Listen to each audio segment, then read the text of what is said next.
Hello, everyone. Today's chess puzzle, Right. we've got a tricky board position. Okay. White has a pawn on c5, Mm-hmm. e4, f4, and a3. Got it. A knight on c3. Yeah. Pawns on g3 and b2. Uh-huh. A rook on e2. Mm-hmm. A pawn on f2. Okay. The king on b1. All right. And a final rook on c1. Okay. Black's pieces are Okay. a rook on d8, Mm-hmm. a pawn on f7, Mm-hmm. a bishop on g7, Okay. the king on h7, All right. pawns on c6, e6, g6, and h6. Gotcha. Pawn on a5 or Okay. a rook on d2. All right. So let's get this going. Yeah.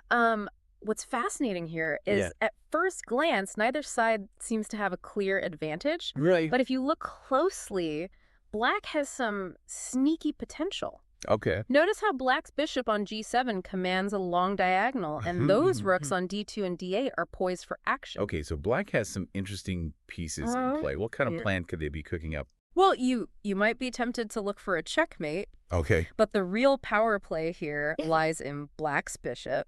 Okay. Imagine it landing on c3. Bishop to c3. Okay. What happens then?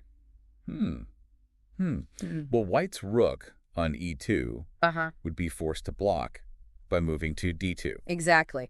Black forces this exchange, Right. and suddenly things open up. Yeah. Now Black's bishop can slide down to d2, Okay. putting direct pressure on White's other rook. Ah, so White's forced to move their rook from c1 to d1. Right. Black's really boxing him in. Yeah.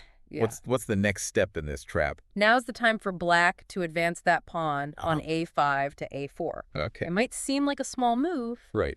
but it cramps Right. White's king even further. I'm starting to see the bigger picture here. Yeah. Black isn't going for a quick knockout. Right. They're strategically squeezing White's position. Exactly. So what does this final sequence of moves look like? White's king, feeling the pressure, will likely scoot over from b1 to c2. Right.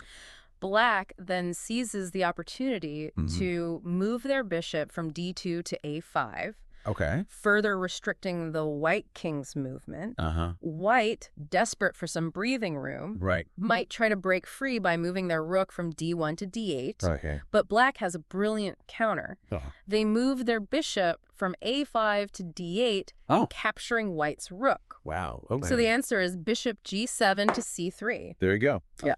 We see how Black, with a calculated sequence of moves, gains a significant upper hand. Yeah. They've snatched a rook Right. and locked down the White king. Exactly. This puzzle highlights a key principle in chess.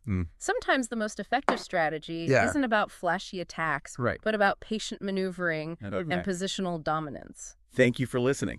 Thanks. Appreciate it. Of course.